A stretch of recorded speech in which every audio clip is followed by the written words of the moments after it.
Hello. Hello, and welcome to the Telegraph Women's Sport, an evening with me, Judy Murray. I'm the host, alongside an incredible panel of sportswomen who I will be introducing to you in just a moment. But first, I'd like to say a big thank you to our partner, Laurent Perrier. That's why my cheeks are a little red. They also have a very strong female leadership track record, and I hope you all enjoyed the champagne drinks reception. I'm very excited to have a sold-out live audience today for our first ever Telegraph Women's Sport event, and I'd also like to extend a warm welcome to those of you watching from home and around the globe. As we celebrate 3 years since the groundbreaking launch of Telegraph Women's Sport, we'll be reflecting on the milestones along the way.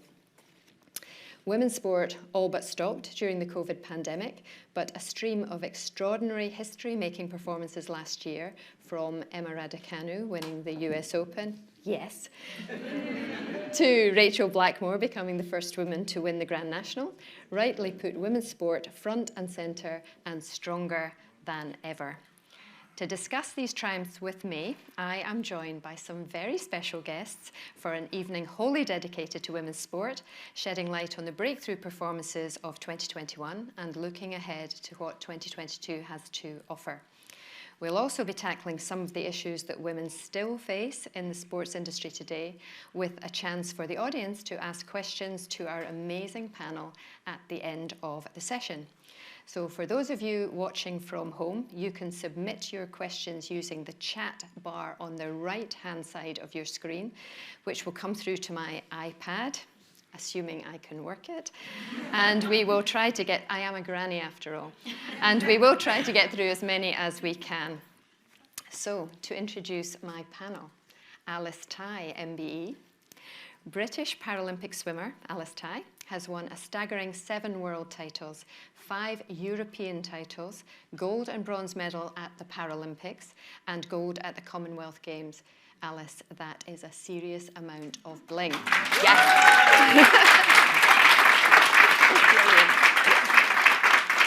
She was appointed an MBE for her services to swimming in 2017. She was our Telegraph Women's Sport cover star last month, and she is still only 23. Welcome, Alice. Thank you.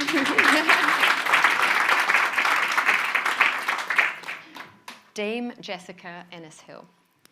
I always thought that dames were old. This one is definitely not old. The iconic Dame Jessica Ennis-Hill, our poster girl from London 2012 Olympic Games. She won gold in the heptathlon on that Super Saturday. Anybody remember that? And a silver in Rio de Janeiro 4 years later. She won 3 world titles in 2009, 11 and 15, the latter of which was particularly awe-inspiring as it came just 13 months after having her first child, Reggie, who she tells me is an aspiring tennis player. I said, I know a good coach who may be available for a small fee. I think we can all agree that she is one of the greatest British athletes of all time. After retiring from athletics in 2016, Jessica set up a new business, Ennis, a femtech app that helps women to work with their menstrual cycle. She's an expert voice on the BBC's athletics coverage, and we are proud to have her as Telegraph Women's Sport columnist. Welcome, Jessica.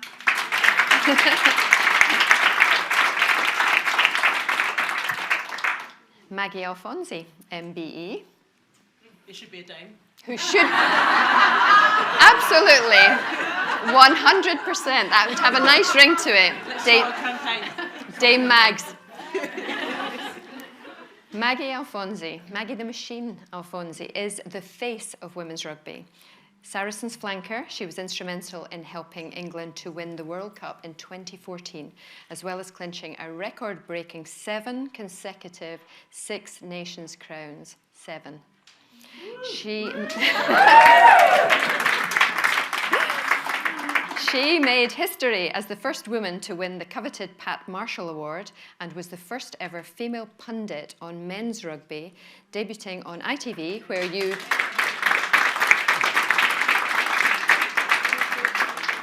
That's my girl. Debuting on ITV, where you will have enjoyed her contributions to the recent Men's Six Nations tournament. She's a long-standing columnist on men's and women's rugby for the Telegraph, and she is one of my sheroes.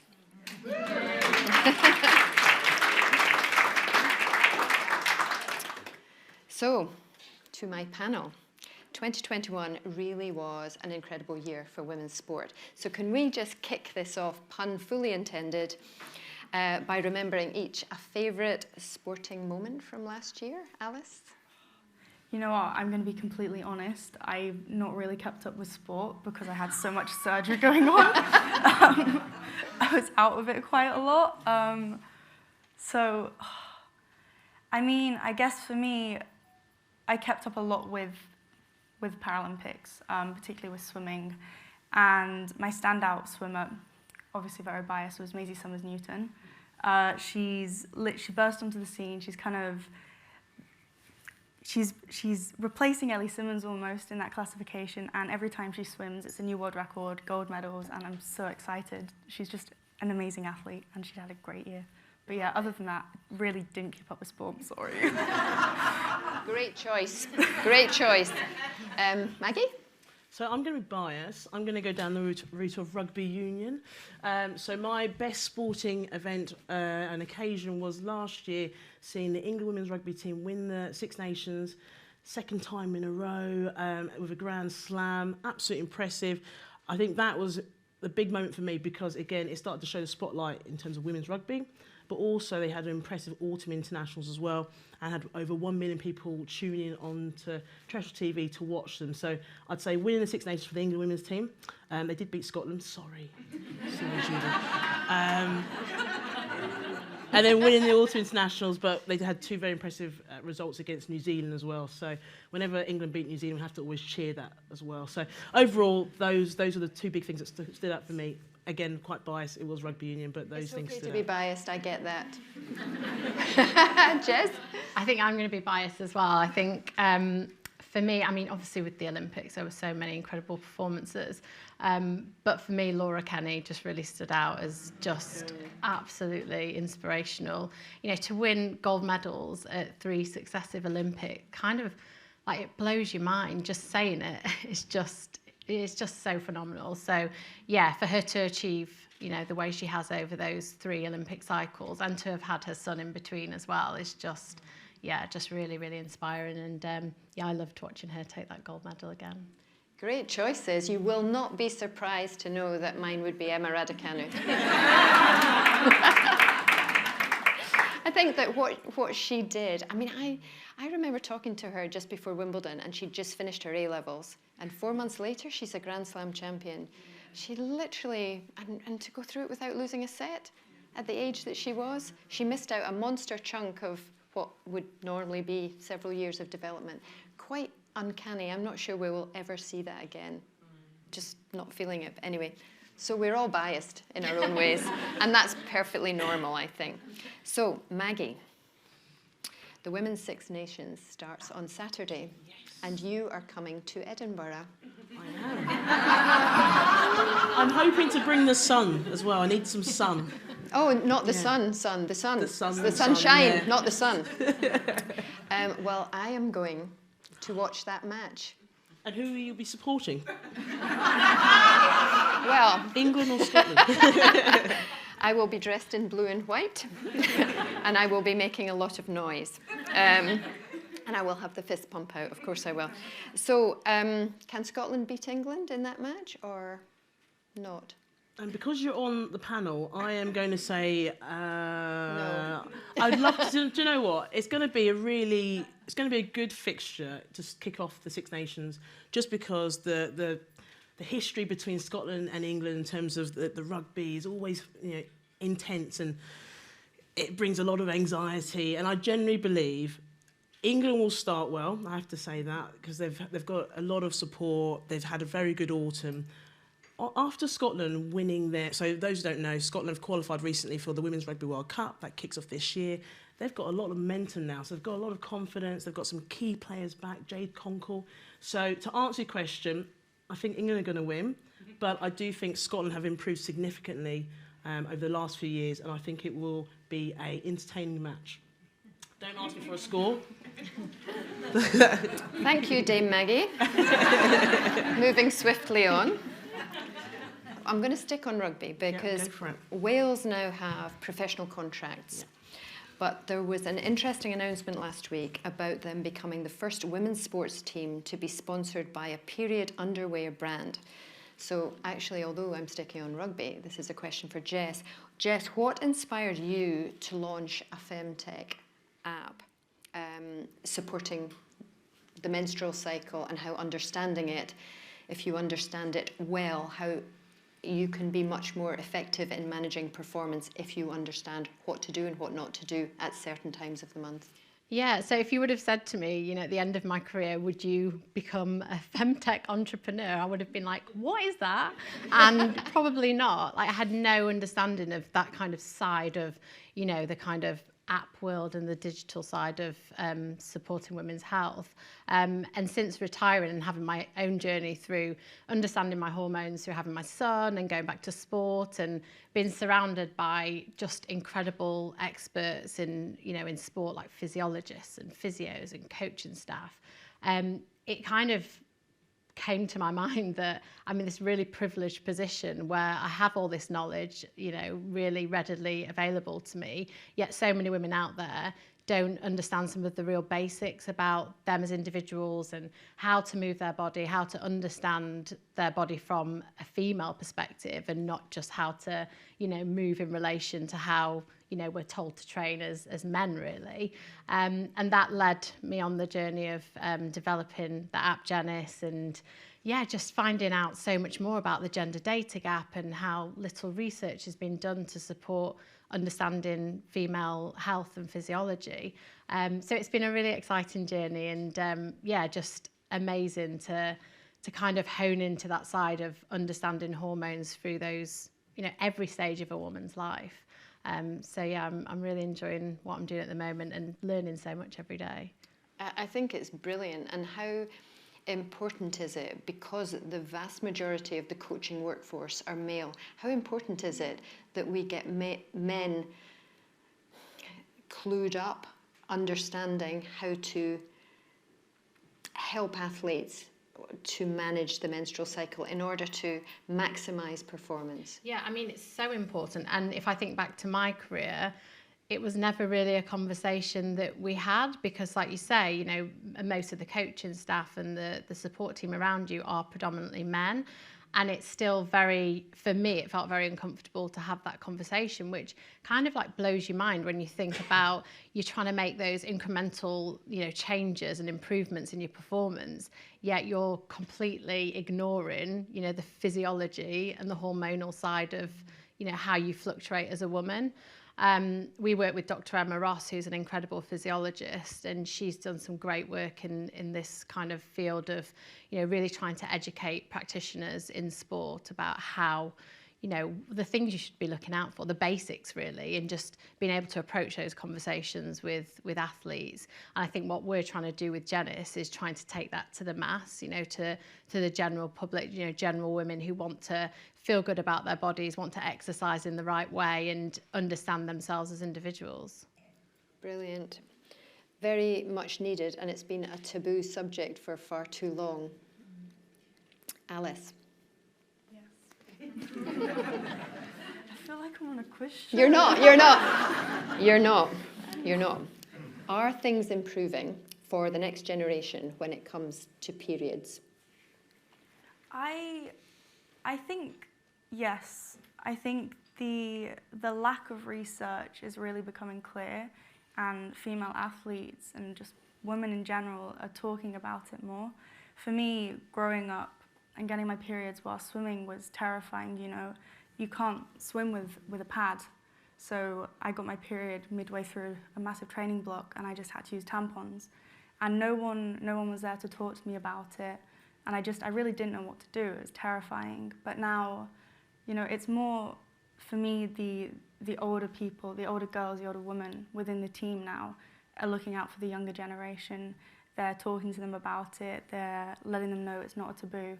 But whilst they're doing that, they're also educating the coaches. I mean, I've had so many coaches in my life, just growing up, kind of junior coaches, semi-elite, and then performance coaches with the national team. And it was always a difficult thing to talk about. But then I moved to my club, my most recent club now, Ealing Swimming Club, and the coach there, Dave, is incredible. Sometimes I'll have awful cramps to the point that I physically can't move, and I'll just give him a text and he'll be fine with me just having the day off, because he's realized that there's absolutely no point in me coming training because I'm just going to be in pain and it's going to hurt. So he's great, and he's also talking to other coaches about it. So I think there's definitely a positive movement within sport, and people are talking about it, but I think it's more that it's less of a taboo. There still needs to be a ton of research done. Swimmers, I can only speak for swimmers, but I know a lot of swimmers miss periods, including myself, and it was only until last year when I had a load of surgery that they became regular. And I spoke to the doctor about it, and he didn't really know what to say because there wasn't enough solid research. He kind of just said, well, either you're training too much or you need more fuel. And I was like, but I need to train this much because I want to be successful, and I promise you I eat enough. There's no way that I don't eat enough. I eat everything. So I think, yeah, the conversation's definitely there. It's less of a taboo, but there's still so much research that needs to be done. So we're making progress, but we still need to keep our foot on the gas and keep raising awareness. It's really interesting though, sorry, because when you think about it from a sporting perspective, it's always, you look at your menstrual cycle and your hormones as like a negative, and something like you talk about, obviously, it becomes an issue when your periods stop, and that's when the conversation starts around it. Whereas we need to start having the conversation about how we can use our hormones and our menstrual cycle to our advantage and make the most out of how we train, as opposed to using it as a thing that we kind of have to succumb to and are not in control of. And also probably will have been used as an excuse. Yeah. In the past. So just to jump on the back of that, so towards the end of my career, we started to use it to focus on performance enhancement. So when you track your cycle, when you know when you're about to come on, you can actually get good strength gains from it. And the GB women's hockey team, I can't remember who was their performance coach at the time, but he did a lot of work around trying to use that be their, area of advancement. So they did a lot of work around trying to develop their strength gains around their cycle. So I think that the conversation is changing a little bit now to how can we use it? I mean, this is an advantage. How do we use it now rather than worry about it? So I think it's improved now, but it's still a bit of a taboo, but we're now starting to talk about the benefits of it. You heard it being talked about a whole lot more when the US women's soccer team, they spoke about it a lot. The squad of players was so huge, everyone was an individual, and the importance of understanding where everybody was at in terms of their cycle to get the best out of them. And because Americans tend to be naturally more outspoken than we are, that actually brought a lot of awareness to this and how seriously that sport and that team was taking this issue. So Alice, another thing that you are really vocal about is the gender swimsuit gap. Yeah. Tell us about the gender. You never knew that existed, did you? The gender swimsuit gap is very real. It's frustrating more than anything. The race suits that we have, well, both training suits and race suits, but I'll start with race suits, they aren't personalized. And I've tried so many different brands. And so the ones we got for Rio, there was so much space around the chest area. I don't have boobs. I have tiny boobs. I got in the pool and it filled up with water. And it was awful. I was terrified. I was like, oh my gosh. So that was the smallest size as well. There's no way I could have raced in that. But the brands don't adapt their suits. And now it's more so with disabilities where people have had amputations that are higher up or one leg is impaired, so there's a lot of muscle atrophy. They will go to someone private and get the suits adapted so that they're tighter on wherever they need to be. But just in terms of kind of fitting female bodies, they just give you one suit and it's awful. And sometimes I'll fit my legs and dig in my arms. And then also they're a pain to get off. This is linking back to periods. I remember when I was 16 maybe, one of the girls on my team had just got her period, and we were at a meet for the whole day. It was probably a good 10-hour day at the pool, and she didn't want to take her race suit off because they're really difficult to get on and off. They're super tight, and she was like, I'm just going to keep my tampon in all day. And then we had to sit her down and be like, that's really dangerous, and talk about toxic shock syndrome. And it's scary that the suits are just so inconvenient that sometimes people just go, no, I'm just gonna, keep my tampon in for the whole day, or keep it on for the whole day. And then training suits, wedgies. I know this is a thing in athletics as well. It's so frustrating. I'll try and pull it out in my stroke as I'm swimming during the length, and then I'll do a turn, and I'll go right back up. And I just want a swimsuit that doesn't give me a wedgie so I can train, It is so true though, because you're so aware of it, aren't you? And Yeah. I was the same, like doing the hurdles, and I'd be so aware that it'd be going straight on my bum, and everyone's looking at my bum, and I'm thinking about that and not running.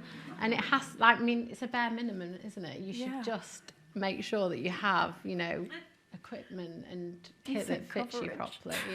Yeah, it's true. Yeah, it's a big thing. Having the appropriate kit is a pretty basic requirement. But at last year's Six Nations, some of the players were given men's kit. So we've come a long way, but it still sometimes feels like there's a long way to go. So Maggie, what would be your experience of rugby kit that is appropriate for what you need to play in and that is more tailored for women's bodies? So thankfully time has changed, and it's really sad to hear last season that there were female players at the international level having to wear the wrong size kit, that's men's kit. And the sad thing is that has been the bog standard, the kit that you've got has been basically tailored to the men's size. And I think if I date back to when I sort of got into the sport, it was the norm. I'd wear the men's kit, the third team's men's kit on the Sunday, which was significantly bigger. It made me look smaller, which was probably a good thing at the time, but that was the frustrating thing back then. And that was okay. But as you start to progress and you get to international level, if you're a professional athlete, if I'm training really hard, I'm eating well, I'm doing all the right things that you'd expect every professional athlete to do, I expect my kit and my clothes to also be exactly the same to fit that level of standard. So times have changed, but the frustrating thing is there's inequalities across different nations as well, and not all nations have got the same level of support, which has been the frustration. And again, no female should have to be in a situation where they're wearing the wrong size kit at international level, and if we expect them to compete and to perform at their very best. There's a lot to be said for if you feel good in whatever you're wearing, like I feel great tonight. Kidding. No, it's true. It's true though, isn't it? If you feel you look good, it gives you a confidence, doesn't it? And a security. It's 100%. If you're going out in men's kit, I can't imagine what that was like. But one of the issues holding the women's game back in rugby is the lack of prize money. So I was gobsmacked when I read that men's Six Nations, 20 million prize money, women's Six Nations, 0. Yeah. So why is it important, not just in rugby, but in all sport, that we get somewhere closer to equality in prize money? Yeah, so we're obviously about to sort of focus on a campaign coming out soon. It's very much, it's equality, but also just fair. These athletes, these female athletes, work as damn hard as the men, and especially when I look at, I talk about rugby because that's my main area. They go on to win a Six Nations, they get a Grand Slam. So I think looking at the research, so back in 2020, if the men won the Six Nations, each player will get I think it's £20,000 like bonus after winning that game. The women got nothing, and that sort of says a lot about in terms of progression. And this is the norm, though. This is the problem. And the thing is, because we've never had it, we don't argue about it. We don't moan about it because it's always been the way. Finally, thankfully, in tennis, you've got equal prize money. And I just think to myself, how do we get to that stage? And the same with the rugby. The argument that people will always have is the men bring in the broadcasting deals. And I think we can have that conversation quite a lot, like you get in tennis a lot. The men play 5 sets, you know, the women shouldn't get the same amount of money. And I think that's quite a frustrating argument to have. There's an element of, yes, the men do bring those broadcasting deals, but the reality is the women still bring in something, and they should be given more financial rewards to reflect that. So that's the big focus now. I think we need to keep banging the drum, because we're at the stage now where how can you not reward some of these female athletes for doing incredible good things, getting Grand Slams or winning Six Nations, and not being rewarded for that. But why is it that women find it so hard to ask for money? You've got a column for tomorrow coming out about prize money. Why is it? I remember Billie Jean King saying to me some years ago, women do things for the passion, men do it for the paycheck. Why is it that we find that hard to ask? Yeah, I mean, it's such an important question, isn't it? And I think it goes back to what Maggie's saying. I can speak from my perspective coming into the sport. I remember, you know, picking up my first bit of prize money. It was never about that. And it was, you know, very small. And I never thought, well, what's everyone else getting? And, you know, what's my male equivalent getting? I was kind of just thankful to be there and performing. And it was, like you say, rightly so, it was all about just performing, and the money and the bonuses was an extra. And you almost feel that kind of, you don't want to make a big song and dance. You don't want to, you know, detract away from you performing. And it's such a hard position to be in, because you need someone, you need the support around you, those people, to try and, you know, like you say, bang the drum and bring attention to this area that's, you know, massively lacking. I mean, those stats that you just quoted is just absolutely incredible to hear. And yeah, I mean, it's very hard when you're an athlete in the thick of your sport. We said earlier on that, you know, you have a lot of media pressure and funding pressure and sponsors and all these people to please.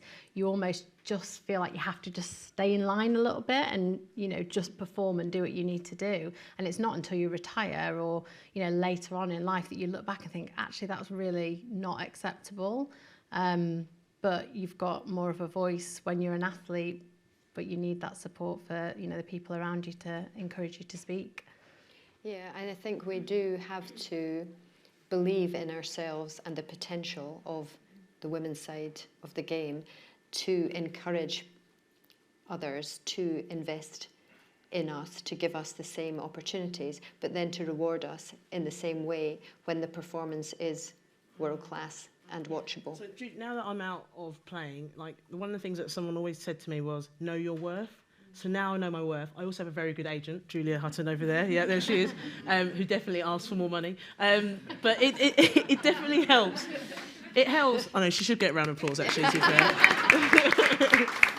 It helps if you know your worth, and also when you start to know what other people get paid, you start to realise, I am going to put up a fight here because this is not fair.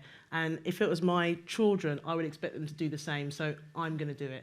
I think so. If I was to put out one big thing, is like, know your worth and don't stand for anything less than that. Absolutely, 100%. Alice, you were last month's cover star, Telegraph Women's Sport. Tell us a bit about your recent journey as an amputee.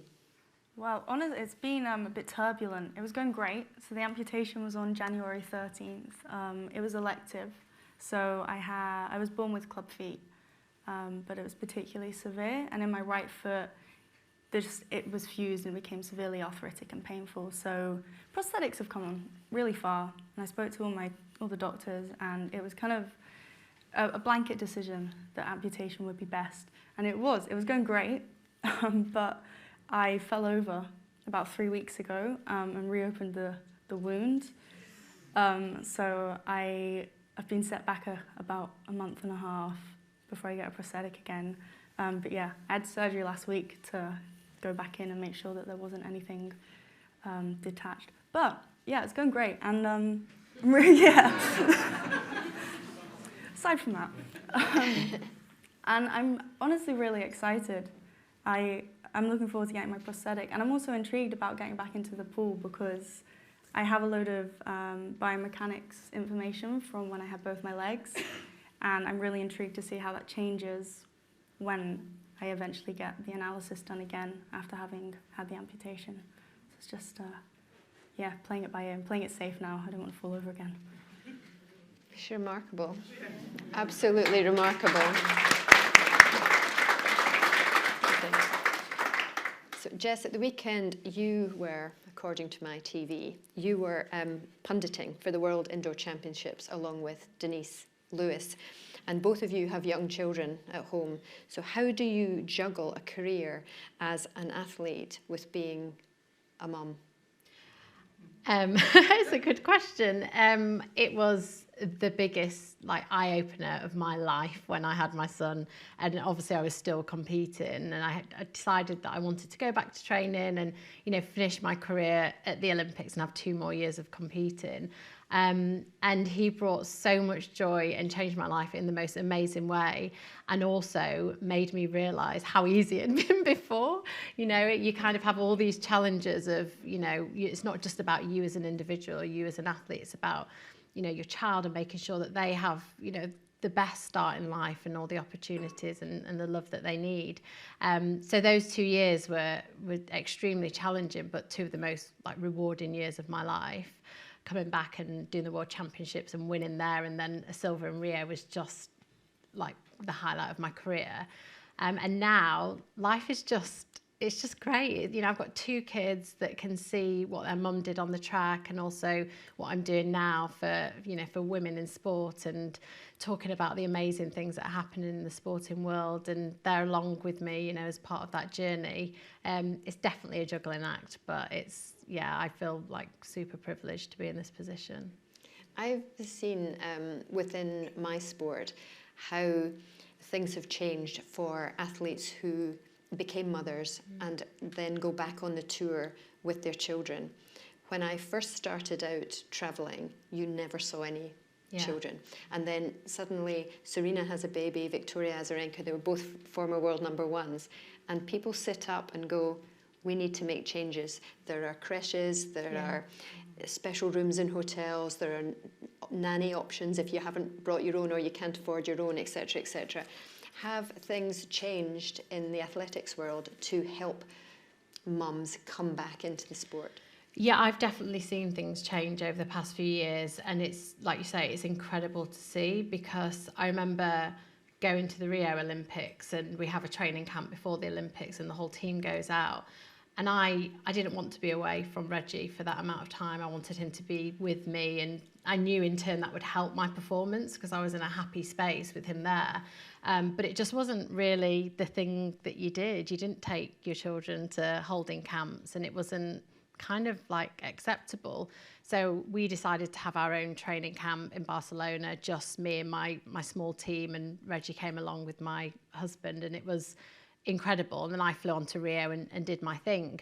But I think since then, I've definitely seen more athletes just being able to include their family in their, their career and that side of their life. They don't have to be 2 separate things. You see athletes, kids coming onto the track and, embracing them after a race, and the likes of Alison Felix and everything that she's done for, really championing mums in sport has just been so inspiring. So the more stories that you see and the more that I see every year is just, it kind of warms my heart, because I know how difficult it is to, to be an athlete and to be a mother and come back into your sport after having your child. And, those women are incredible, and to get back to the top of their game, it's just, truly inspiring. So the more support, the less grey area around having children while you're still competing, the better.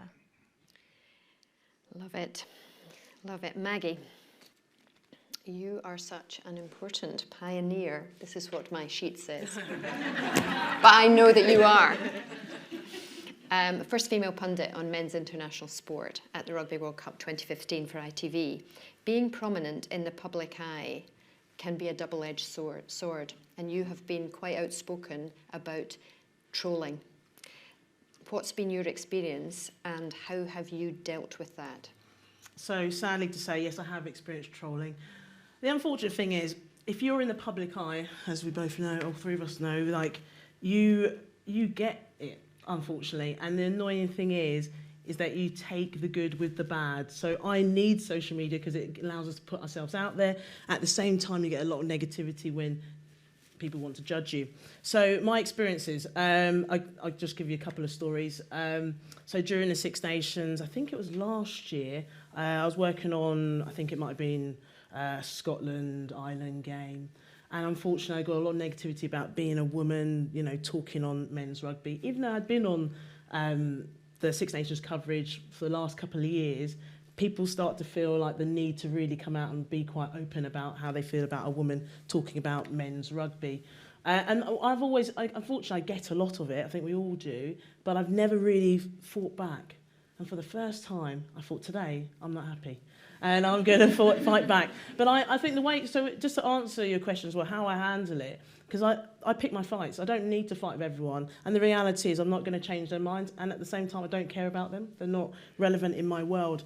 But there's times when I think when you can pick your right battle, you can hopefully initiate an army of people to support you and to also come along with, you know, the thing that you're fighting for. So I spoke out, and then I got a lot of retweets, etc., which was really nice, and a lot of followers as well. But then, you know, also I've had racism as well. You know, that's a sad thing. I came out and talked about wanting to be the president of the Rugby Football Union, which I'm hopefully going to do in the next few years. So keep an eye out. Yeah. If anybody want rugby tickets, come to me. Yeah, I was going to say we'll all be phoning you. Yeah, sort you out. But you know, unfortunately, I've had racist tweets as well. And again, you sort of fight your battle. Majority of people don't really want to go there, but then I think, actually, I'm going to say something. And again, you initiate an army of people who have got your back, and that's all that matters. So one of the things that I talk about when I talk about trolls is I talk about leadership. You know, I'm going to be a visible leader. That's what you are, being in the public eye. But even though I get negativity, it's about inspiring those who are going to follow my footstep. So I'm willing to take the heat, the negativity, the challenges to inspire, hopefully, another young girl from Edmonton in a council estate, single-parent family, to hopefully be a rugby player, who knows, one day work in broadcasting, who knows, one day be the president of the RFUE as well. But that's my goal, and I'll take all the hits. I don't care. I'll take all the hits if it inspires them, and it inspires my young son to also want to achieve more as well. That's more important to me. But it's just sad that we have to go through it. And again, I've learned now, I've got a different strategy. I just don't check the notifications. So put stuff out there, then come off it really quickly, and then close my eyes and don't listen. That's how I do it. I think that absolutely is the way to deal with it, and I think there is a benefit of lived experience of being older, because I think that when I was the captain of the Fed Cup, which is the British women's tennis team, the young female players in my team had a horrendous experience with trolling, and a lot of it came from people who were betting on the outcomes of tennis matches. And of course, the younger generation have been brought up with social media, so they are so used to checking everything, who likes me, who doesn't like me. They're very, very much more influenced by that than perhaps us older, and I know I'm very much older than you, Dame Mags, but we can deal with it because our common sense and our lived experience will allow us to do that. But I think for younger people, it is harder. Alice, have you any experience of how do you deal with that? Yeah, no, I did originally just check absolutely everything, and it was, even if it was just kind of 5% of people that were being idiots, you know, they're the comments that stick with you. And really similarly, I tend not to read anything now. Although there was one comment on a post when I just let everyone know that I'd had my leg amputated. I didn't know how to do it casually. It just sort of posted a picture like, it's like, because I didn't really want to turn up at my like swimming competition, just like, it's good. Like, yeah, so I felt like I needed to announce it on some sort of platform, just to prepare everyone. And someone commented and they were like, oh gosh, people these days, they'll do anything to get fame on social media. And I was literally like, what? So yeah, that was more funny though. I didn't feel offended by that because it's just, some people are ignorant and they're not going to change. Yeah, and I would never get my leg amputated for fame. That's good to know. I always used to say to the young players, why would you listen to the opinion of someone whose advice you didn't seek? And if you think about that, maybe that helps. I think we're ready for some audience questions. Somebody's got a microphone, but I actually have, I'm going to go for one off the iPad and then we'll go for one from the audience. What more can be done? This is from I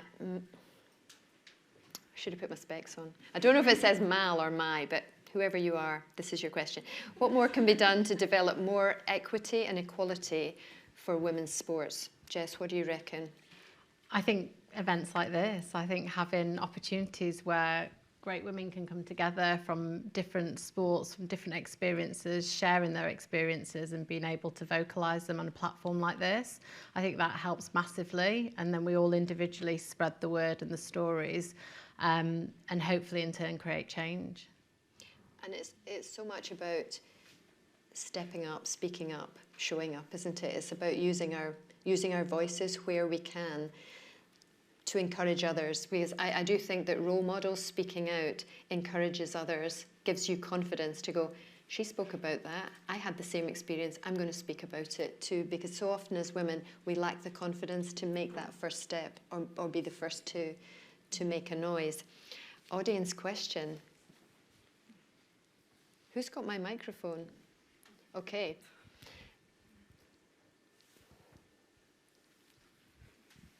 Yeah, this is one for Maggie. I think the idea of having a women's Lions is a great idea. And the question is, though, that will the host nations be able to kind of put up reasonable kind of opposition with taking on a combined side? And there was what was the supplementary question? No, just leave it. Oh yes, having double headers like they have in the cricket, where you could have the men's and the women's Lions tour. Then you'd have, like, as a curtain raiser, the women, and followed by the men, or on the Friday night or something like that. Is that a viable thing to go? Yeah. Can I ask, is that South African accent I can sense from afar? Yes, it is. I love it. So those who don't know, if you don't follow rugby, the Lions tour, it's currently it's the men who do it. So it's South Africa, New Zealand, Australia, and it happens every 4 years. So at the moment, there's a men's setup. There's been a lot of conversations around creating a female team, so the Lionesses, I guess. And if it happens, the conversation we're having right now, I guess, is would you compete against the same nations that the men do? So an Australian team, a New Zealand team, a South African team. To answer your initial question, I think a New Zealand team definitely. At the moment, Australia and South Africa, I know I shouldn't say South Africa probably aren't there yet, but I think it would look great if it copied the format of the men. But in the women's game, the standard of rugby is very different. So the teams like USA you'd put in, Canada you'd put in, but definitely New Zealand. I think you need to have the New Zealand in, because it really does bring the audience figures, and people relate to a New Zealand men and a New Zealand women's side. The second question about double headers. So at the moment we currently do have double headers, depending on, so for example, you might see sometimes, the Six Nations has now changed the format. So Six Nations women used to be at the same time as the men, so you might get some double headers. So after the men's game, the women's game would be after. You see a lot more double headers in the Premiership rugby. That's where you might see some. So a women's Premiership match followed by a men's Premiership match followed by a women's Prem 15s match. So it is out there, it's just not as regular. And sometimes it's to do with the stadium,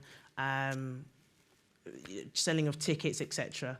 I don't know if I answered your question very well. I hope I have. I love your accent, though. Can I just say that? I love your accent. Just love it. It certainly is the case in tennis that the most popular or well-attended events are the ones where you have men and women at the same venue. No question. So see that as an exciting way forward where possible. The men's game is the warm-up of it, really, and then it's the women's game. Everyone's there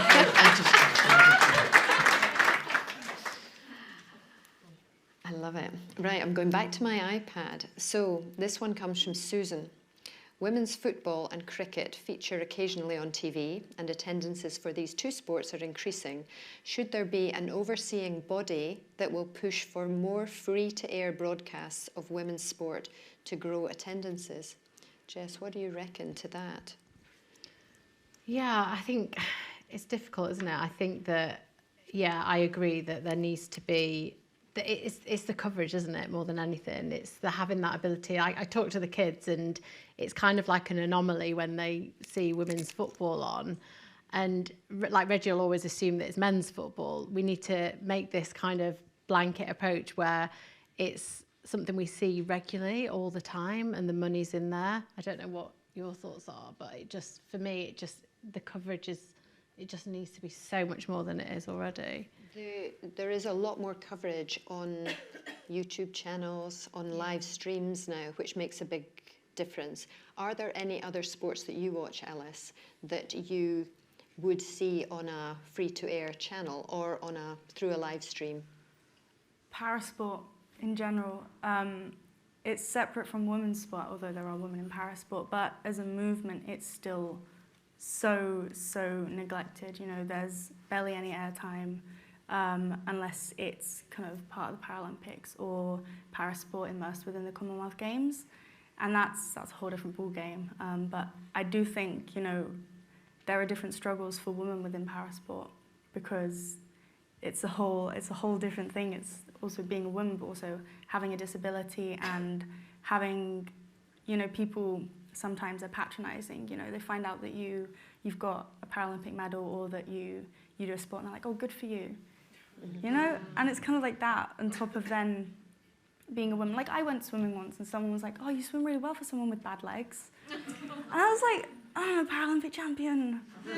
You know, so I think aside from women's sport, I think there is a massive need for more parasport to be kind of there for people to watch because there's a lot of misunderstanding.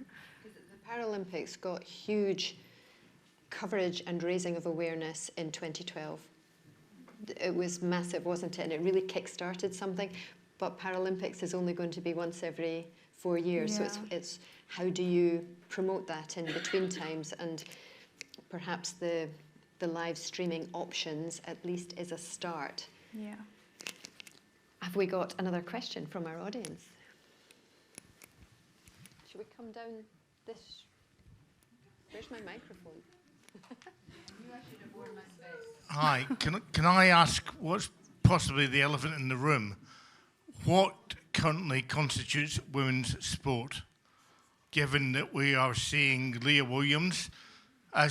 Thomas as a woman, and we've had a declaration apparently by the Cycling Association that transgendered people will be considered women for the purposes of the next Commonwealth Games. So where is women's sport in this mess? Well, there we go. I would have to say that I could foresee in the future that there is a separate trans games. So you have like for like. I think that where I have huge concerns, and I am not pretending to be any kind of expert in understanding all the ins and outs of this, but I think that where the sport, where in any sport where there is an issue of physical strength, that is where it isn't fair.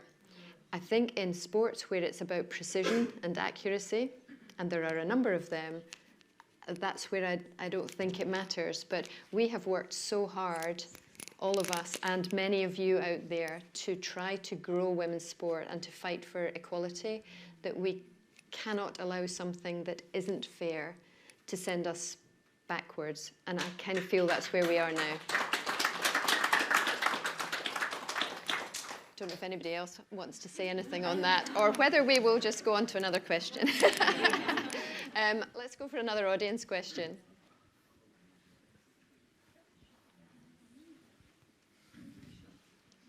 Hello. Maggie, definitely. Dane, I'm with you there. So Lewis FC have equity across their two football teams. Their men and their women are paid equally. The marketing strategy, the budget, everything is equal. I'm curious as to what the panel thinks about why more teams haven't done that and taken that big step. They don't take sponsorship from betting organisations either. So yeah, just really curious as to what your thoughts are on why more teams aren't taking that big step.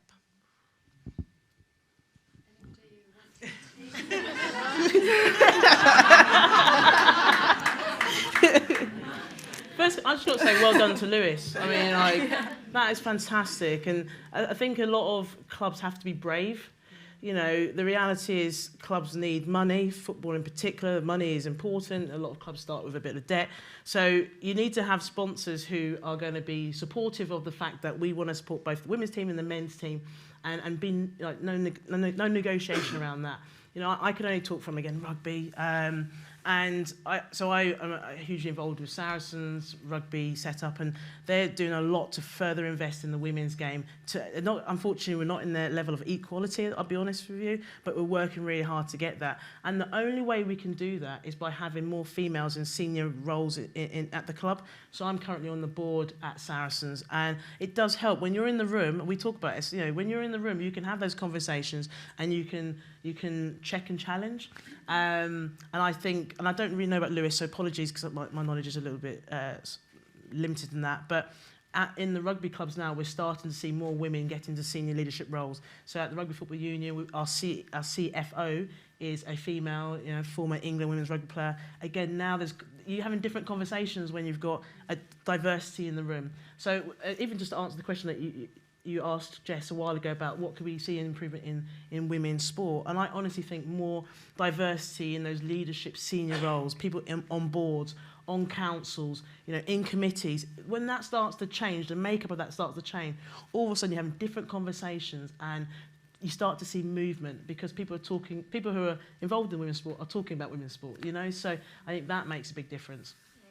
Yeah, I think with my sport, obviously, we are mixed, so we compete, you know, at the same championships, at the same competitions as men and women, although we compete in our individual events. And I think the difference with athletics is that the budget and the marketing spend probably varies across the events more than the gender difference. So, you know, like the 100 metres, of course, you know, it's the highlight of the evening of any championships or Diamond League. And then the problem comes with Diamond Leagues and championships where they just put on certain events that are the really popular ones and neglect some of the field events or some of the multi-events, which actually do bring in big crowds, but the spend isn't the same. And I think that's something that could change within athletics, definitely. I think I am a shareholder in Lewis FC. You can all be a shareholder. I mean, you literally do it online, and I went down there, and the female CEO, who's incredibly impressive, Maggie Murphy, and the other thing that I loved about what they do is their engagement with the whole community. It is very much a community club. So everything from the Prosecco that encourages the ladies to come and have a day out, you know, because actually little things like that are important. You want to go out and enjoy it. You want to enjoy the game. You want to have the social occasion as well. These things are really important, and it does come, as you say, Maggie, from an understanding of having a more diverse board, because your user group or your fan base are very diverse, from families through to your very elderly citizens who will enjoy a day out. It's absolutely right. So you need people who can represent each. So I absolutely love what they do, and may they go from strength to strength, and may they prove to be the example and the catalyst for others to follow their lead. Right, I'm ready for another question.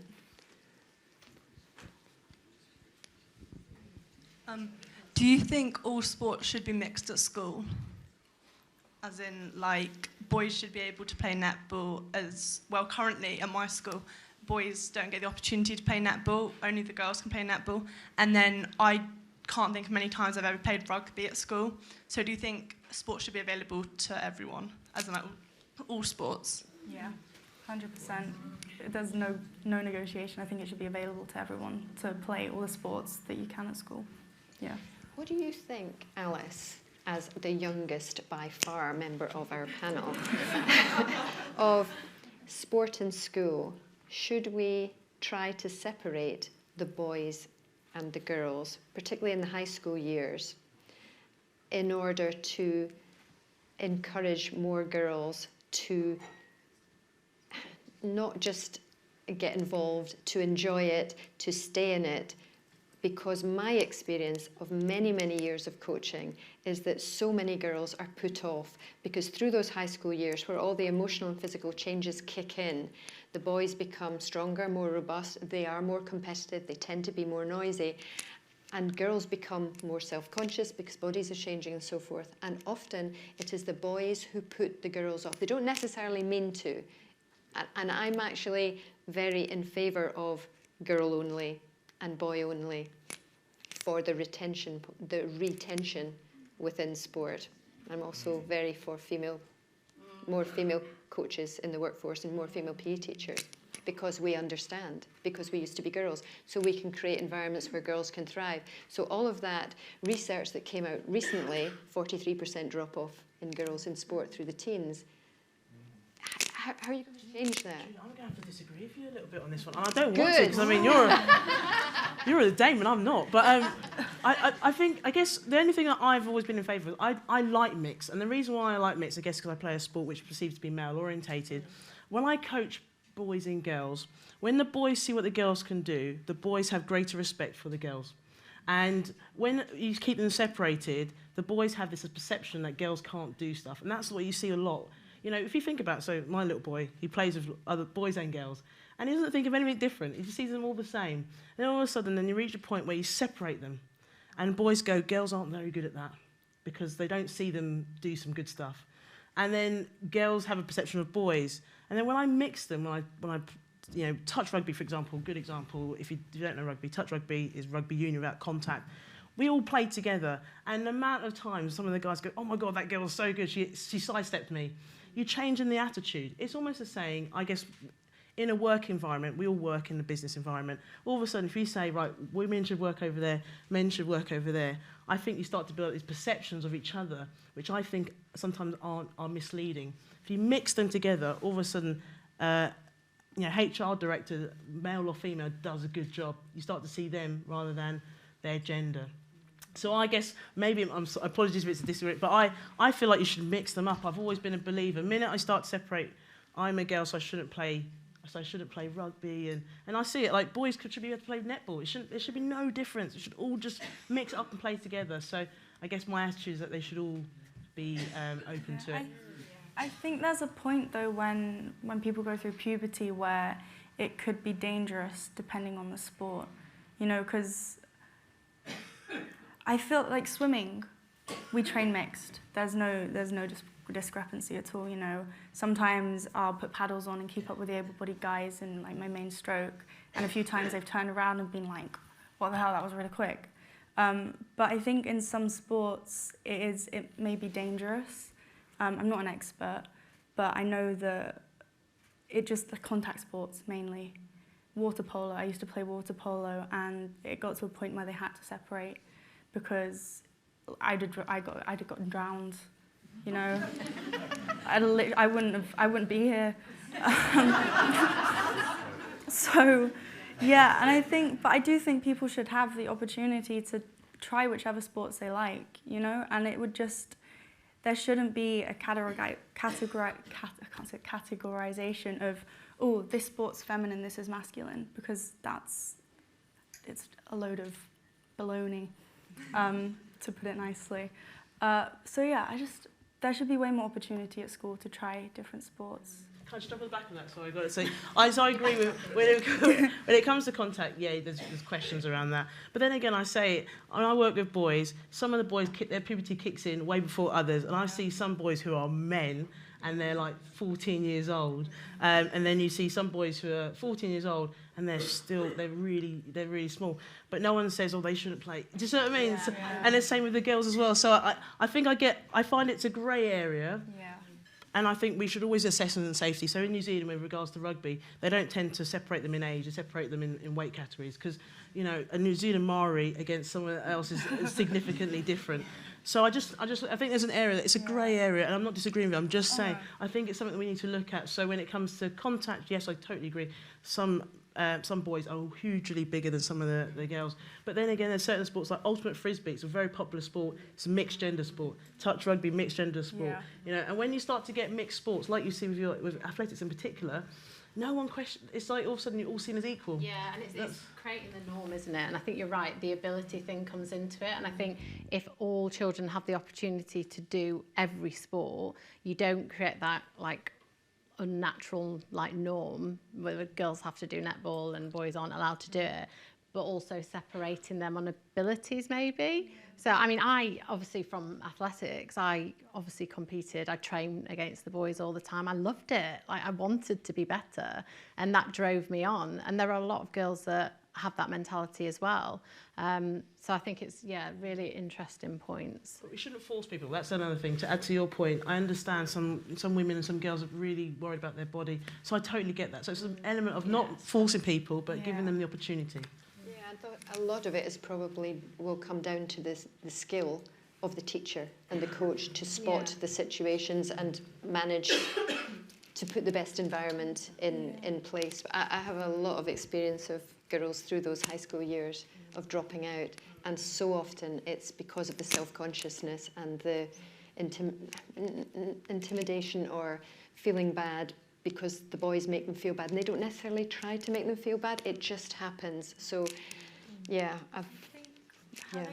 more strong female role models in sport is gonna help that hugely as well. You know, growing up, and a lot of girls that I knew dropped out of swimming because they didn't want to gain muscle because they were scared to look muscular, which is silly because people should be proud of their bodies and they should be proud that they've put in the work to give themselves strength to be able to perform so well at their sports. But yeah, having elite role models who are muscular, who have different body types, just out there at the forefront, it gives these girls the ability to see someone and go, you know what, actually, I want to be like them. And it really sets that journey for them instead of being kind of a bit more shy and unsure about whether or not they really want to continue with the sport. Good point.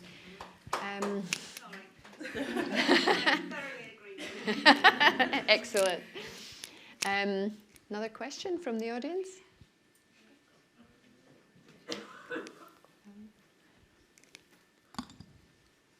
Before I ask this one, I want to say that we don't need men to fight our corner, but what do you think the importance of male allies is to women's sport? Obviously, we've had Andy has spoken so openly about his support for the women's sport in general, but like I know there's a few men here today, but it'd be almost greater if we could have, you know, almost 50-50 parity of men and women in an audience at an event like this. So how do you think we can improve the number of male allies and the men out there supporting women's sport as a whole?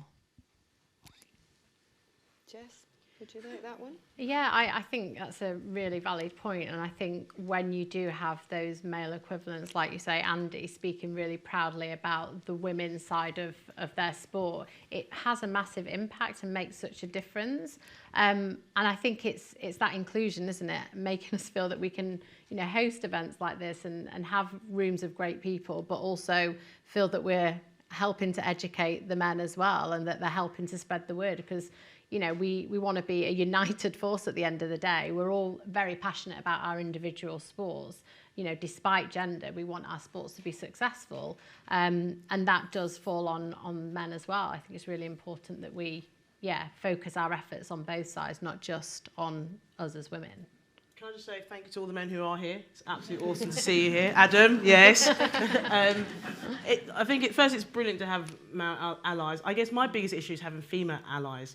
And the reason, what I'm trying to say is, there's been so many times when you've made it to the top, and sometimes women make it to the top and they don't reach their hand down to help some of the women up. And I'll be honest, I'll be open honest, I've been one of those before where there's been very limited opportunities up there for women, and when you get there you think, don't even think about it, don't even try and come up. And I think it's really important. So I'm seeing more and more male allies, which is fantastic. But I want to see more female allies who are willing to put their hand down to lift those up, to also experience what you've experienced or exceed what you've experienced. I think that's a big thing, and we don't talk a lot about that, you know. But it's not a woman's fault. it's sometimes because the environment's been set up, the fact that there's very limited opportunities for those women, so they feel like they have to fight. Yeah, it's competition, a threat. Someone just shouted out threat. And I think that's the thing, how do we create male allies, which I'm starting to see more and more, which is brilliant, but how do we get female allies to support those who are slightly underneath them and put their hand down to reach up for them? Yeah, good point. You want to add anything there, Alice? I think just, you know, there's different ways to be allies. You don't want to be patronising and kind of try and white knight the situation, but just give credit where credit's due. If a female athlete has an incredible performance, just be like, that was an incredible performance. And don't be afraid to say that, you know, it's an incredible performance, and that we deserve the same recognition, you know, the same hard work, and it's, yeah, just credit where credit's due. Excellent. Have we got time for, well, maybe I'm going to my iPad. Can you ask this lady here, because she's been waving. Yeah, she is like this. I'm like the only one who can see her. I'm like, what is that there? Sorry, it's an unusual question, possibly. Oh, sorry, hi.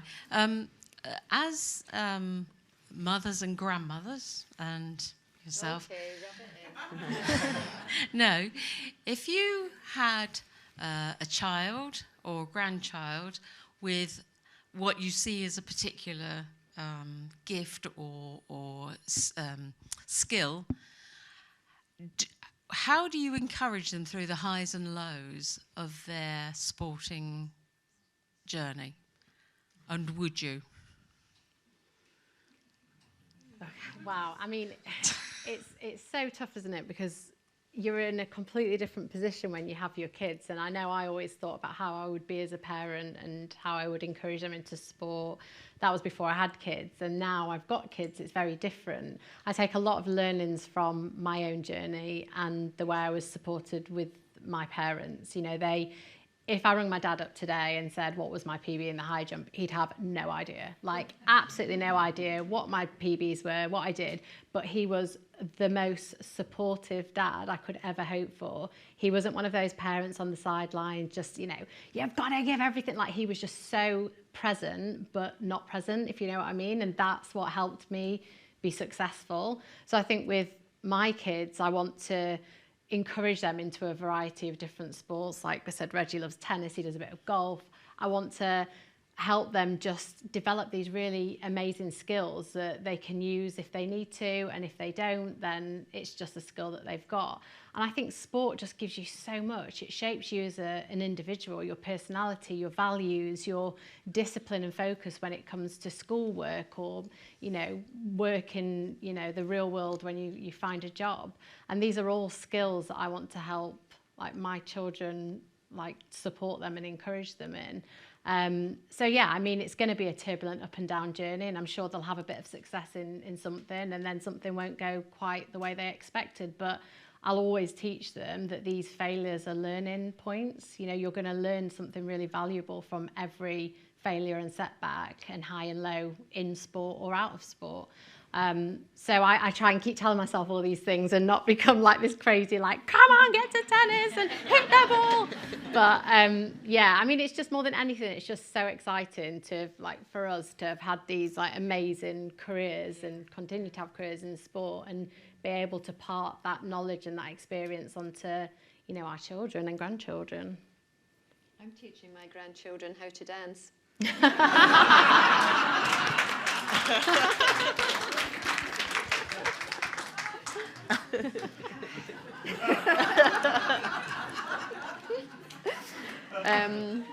Yeah, I would have to say the unconditional support is the most important thing, whether you're a parent or a grandparent, and that it's nothing to do with the outcome.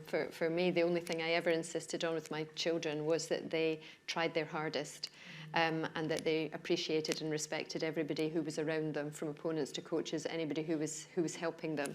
And yeah, I'm forever grateful that they have remained very humble in spite of the world in which they actually operate most of the time. But I think that for me is a really important thing. But the effort, and I agree with Jess totally, and I'm sure Maggie and Alice agree as well, that the life skills that you can develop through sport stand you in good stead the whole way through your life. So getting your kids involved in sport for me is an absolute no-brainer.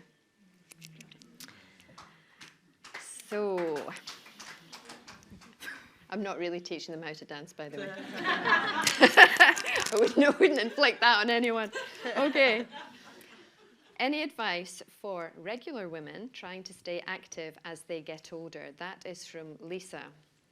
I'm not sure if that's directed at me or... But yeah, I have to say that for me, if I was answering that question, I would say you need to find things that you enjoy doing and find somebody or a group that you enjoy doing it with, because it's very much more fun to get into something and stay in something if you're doing it with friends as you get older. So finding something you enjoy, and it's not about lycra and sweating out in the gym, it's finding things that are fun. So after I did Strictly, I started doing Zumba and dance aerobics, and I really enjoyed exercising to music in a way that I never really enjoyed dancing. So, just saying. Anyway, another question from the audience? Okay, I think we're getting this from the back of the room here, which I think is universal sign for shut up. We are finished. Sorry, everybody, we have run out of time, so I have my little outro here. So I would just like to thank you all so much for joining me in person and from the comfort of your own homes. Those of you who are watching us, I'll make sure I look down this thing, which I haven't looked at the whole way through, even though I was told to, and that's an old age thing. It's been an absolute pleasure for me to be your host this evening, and thank you to our amazing panel for their expertise and for being here tonight. It's been absolutely wonderful to have you. If you would like to watch this session back, you can do so on the Telegraph Live YouTube channel from tomorrow evening. So thank you all once again for attending. Safe journey home and good night from Alice, Maggie, Jess and me.